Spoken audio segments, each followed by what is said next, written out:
नमस्कार विद्यार्थी मित्रांनो.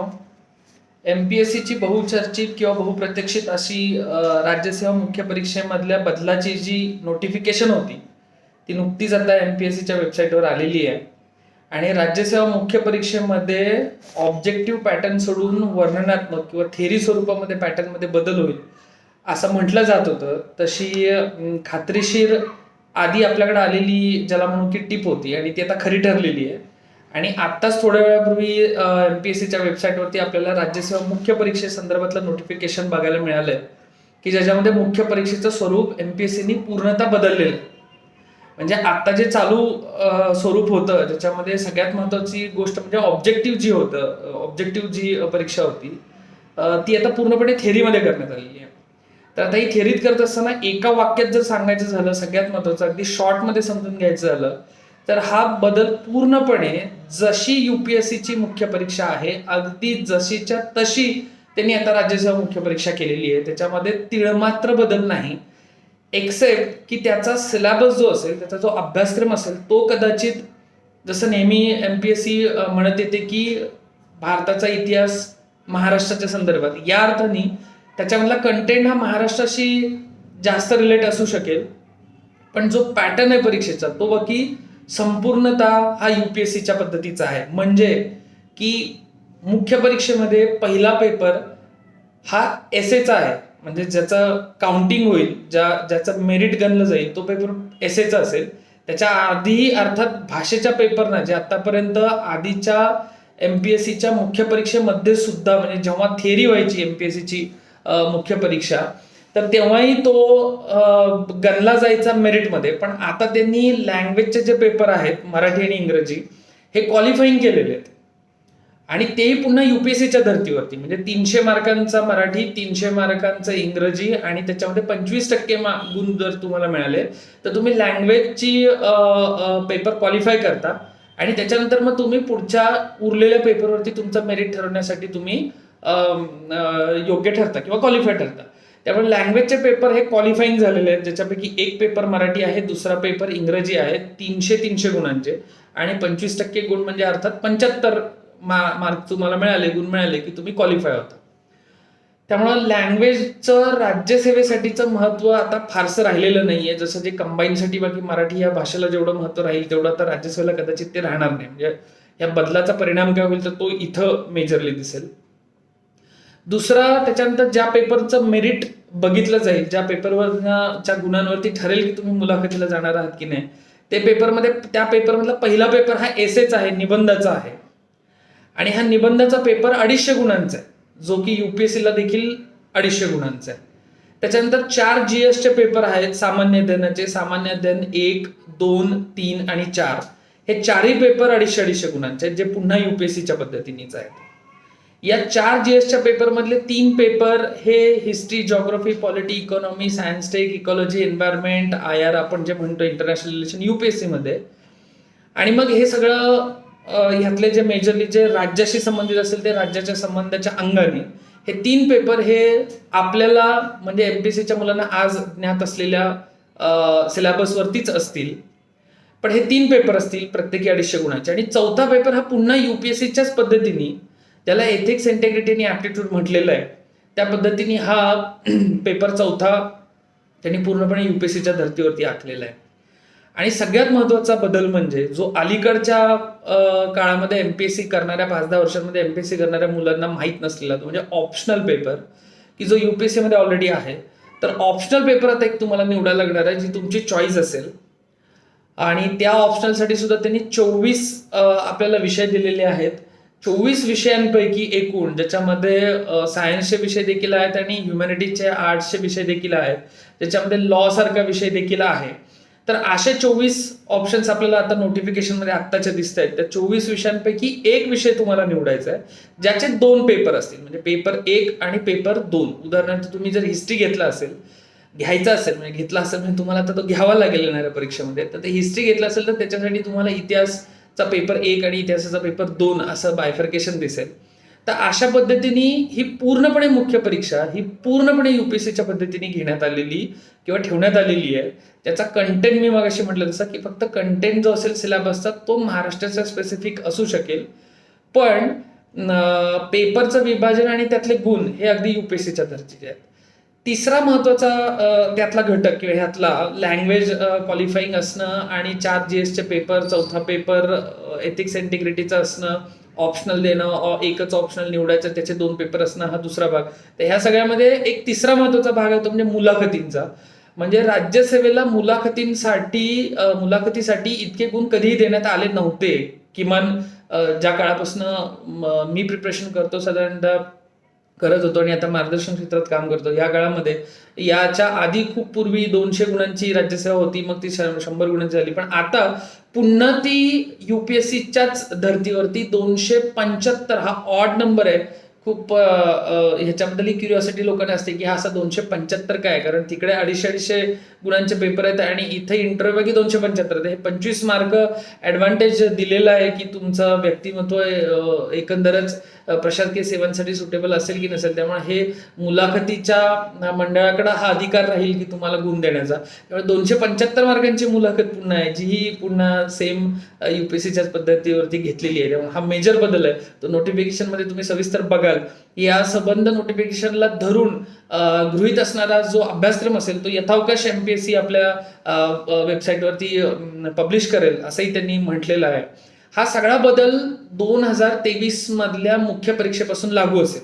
त्यामुळे आता इथे किंचितचं कन्फ्युजन असंही होईल की 2022ला आत्ता जी ऑगस्टमध्ये पूर्वपरीक्षा होईल त्याच्यासाठीची मुख्य परीक्षा जानेवारीमध्ये जर होत असेल तर तो त्याला लागू असेल का, तर तो कदाचित त्याला लागू नसेलच, म्हणजे कारण ती मुख्य परीक्षा 2022 साठीची असेल.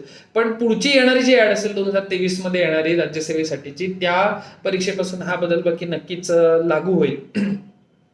तर हा बदल तुम्ही नोटिफिकेशन मध्ये बघाल. पण या बदलाला धरून पडणारे काही इमिजिएट जे प्रश्न आहेत, लगेच जे पटकन पडणारे प्रश्न आहेत, त्या प्रश्नांविषयी बोलूया पटापट आपण. की हा अभ्यास आपण कसा करू शकणार. म्हणजे आता जो ट्रॅडिशनली राज्यसेवेचा अभ्यास करणारा विद्यार्थी आहे, मागच्या 2, 4, 5 वर्षांमध्ये तयारी करणारा आहे किंवा आता नव्याने चालू करणारा असेल 1 वर्षभरामध्ये, इथून पुढे जे चालू करतील आणखीन 1 वर्षभरांनी त्यांना फारशी अडचण नाही. पण ज्यांनी मागील 2, 3, 4 वर्ष घालवलेली आहेत त्यांच्यासाठी हा बदल कसा असेल, तर त्यांच्यासाठी हा खरंच बदल खूप मोठा असेल.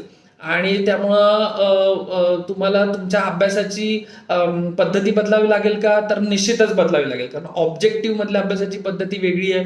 थिअरीमध्ये तुम्हाला अर्थातच खूप लिहायचं आहे, पण लिहायचं म्हणजे ते अनालिटिकल पद्धतीने लिहायचं आहे, चिकित्सक पद्धतीने लिहायचं. चिकित्साही महत्वाची असेल त्याच्यामध्ये. ऑब्जेक्टिव्हमध्ये आपण मल्टिपल रिडिंगनी अनेकदा योग्य उत्तर आपल्याला क्लिक होऊ शकतात. इथे क्लिक व्हायचा संबंध राहिलेला नाहीये. याच्यामध्ये तुम्हाला अनालिसिस करायचं आहे गोष्टींचं, त्यामुळे चिकित्सा करायची. त्यामुळे अभ्यास पद्धतीमध्ये बदल होईल का?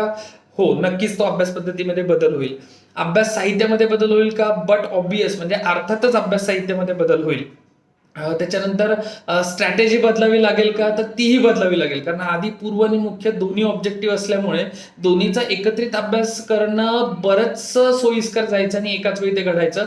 आता तसं होणार नाही. मुख्य परीक्षेसाठी स्वतंत्रपणे अभ्यास करावा लागेल, स्वतंत्रपणे वेळ काढावा लागेल आणि त्याची स्ट्रॅटेजी वेगळी असेल आणि पूर्वसाठी वेगळी असेल. त्यामुळे स्ट्रॅटेजी देखील बदलावी लागेल, अभ्यास साहित्य बदलावं लागेल, अभ्यास पद्धतीमध्ये बदल करावा लागेल.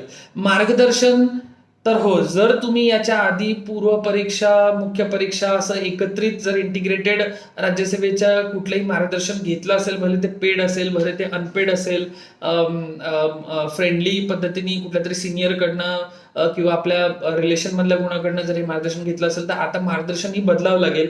अलीकडच्या 4-5 वर्षाच्या ह्या काळामध्ये किंवा जेव्हापासून हा बदल ऑब्जेक्टिव्हचा झालाय तेव्हापासून ज्या लोकांनी राज्यसेवा परीक्षा पास केलेली आणि जे अधिकारी झालेले आहेत ते कदाचित आता तुम्हाला मुख्य परीक्षे संदर्भात मार्गदर्शन करू शकणार नाहीत. पण मार्गदर्शनाचा अभाव असेल आणि काहीच करणार अशी स्थिती असणार नाही. कारण युपीएससीची तयारी करणारी महाराष्ट्रातली मुलं बाकी या संदर्भामध्ये बरंच कॉन्ट्रीब्युट करू शकतील. त्या मुलांसाठी मग ही परीक्षा सोपी जाईल का, तर निश्चितच ती सोपी जाईल. ज्या विद्यार्थ्यांनी याच्या आधी युपीएससीची मुख्य परीक्षा दिलेली आहे अशा मुलांसाठी येणारी राज्यसेवेची मुख्य परीक्षा ही खूपच इझी असेल. पण याचा अर्थ असा नव्हे, कारण अभ्यासाला अजून खूप मोठा काळ उपलब्ध असणार आहे. अजून वर्ष, 1.5 वर्ष हे किमान फक्त राज्यसेवा करणाऱ्या मुलांसाठी पुन्हा मिळणार आहे. त्यामुळे थिअरीचा अभ्यास करायला वेळ तर मिळणार आहे, पण मार्गदर्शन जे आहे ते महाराष्ट्रामध्ये नक्कीच उपलब्ध आहे. विविध ठिकाणी ते उपलब्ध आहेत. ज्यांनी याच्या आधी UPSCचं प्रिपरेशन केलंय ती लोक याच्या बाबतीत नक्कीच खूप चांगलं इमिजिएटमध्ये मार्गदर्शन करू शकेल, की चिकित्सक पद्धतीने वर्णनात्मक पेपर लिहायचा असेल तर तो कसा लिहावा लागेल ह्याच्या संदर्भातलं मार्गदर्शन त्यांच्याकडनं मिळू शकेल. हा बदल चांगला आहे की वाईट आहे म्हणजे याच्यावरती सुद्धा बरीचशी चर्चा होऊ शकेल.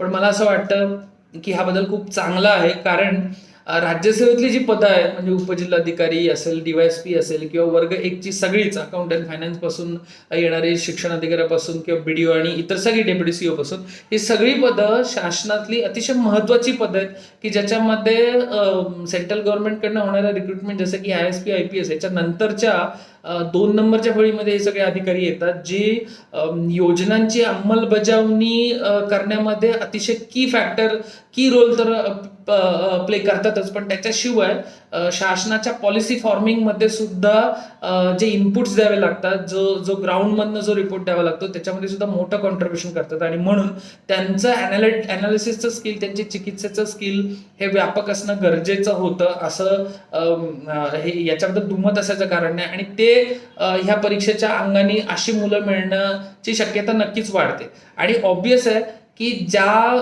प्रकारची भरती केली जाणार आहे त्या प्रकारचा माणूस मिळावा म्हणून तशी परीक्षा घेणं हे हे हे खूप साहजिक आणि संयुक्तिक आहे. त्यामुळे हा बदल योग्य आहे का, तर मला पर्सनली असं वाटतं की हा बदल योग्य आहे. फक्त तो आत्ता नव्याने अभ्यास सुरू केलेल्या मुलासाठी दडपणाचा असू शकेल.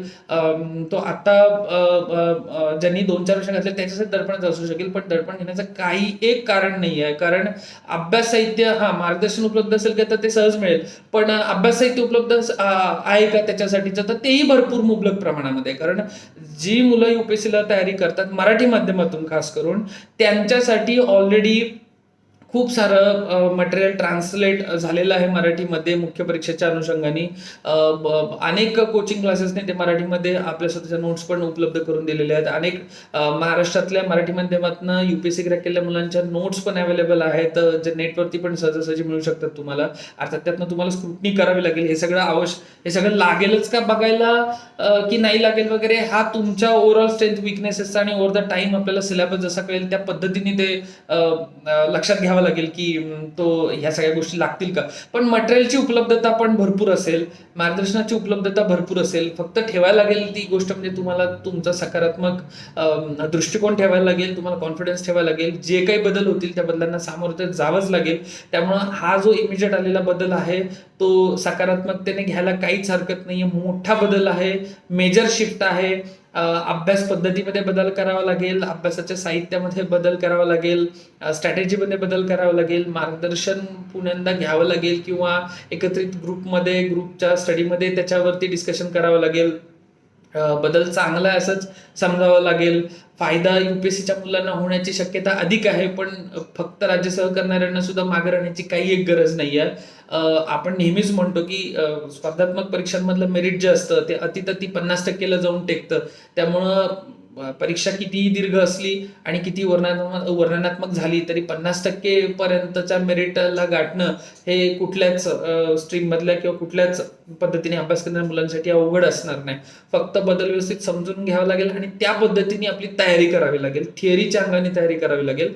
आता तुमच्या अभ्यासामध्ये वाचनासोबत जे ऑब्जेक्टिव्ह सोडवण्यासाठीचा जो सराव परीक्षांचा प्रयत्न आपण करायचो तो आता आपल्याला लेखी स्वरूपामध्ये सराव परीक्षा द्याव्या लागतील. इतकाच काहीसा तो त्या अर्थाने बदल घडेल. अदरवाईज फार मोठं काही काळजी करण्याचं कारण असणार नाही. तर ह्या गोष्टी लक्षात ठेवून या संदर्भात अजून काही नव्याने जे फाइंडिंग्स असतील, अजून नव्याने काही गोष्टी समोर येतील त्याच्याविषयी आपण पुन्हाही बोलूया. सध्याच्या घडीला इतकंच लक्षात ठेवा की जो येणारा बदल आहे तो आपल्याला सामोरं त्याला जावंच लागणार आहे. त्यामुळे त्याच्याकडे आपण सकारात्मकतेने बघूया आणि अभ्यासाच्या तयारीला लागूया.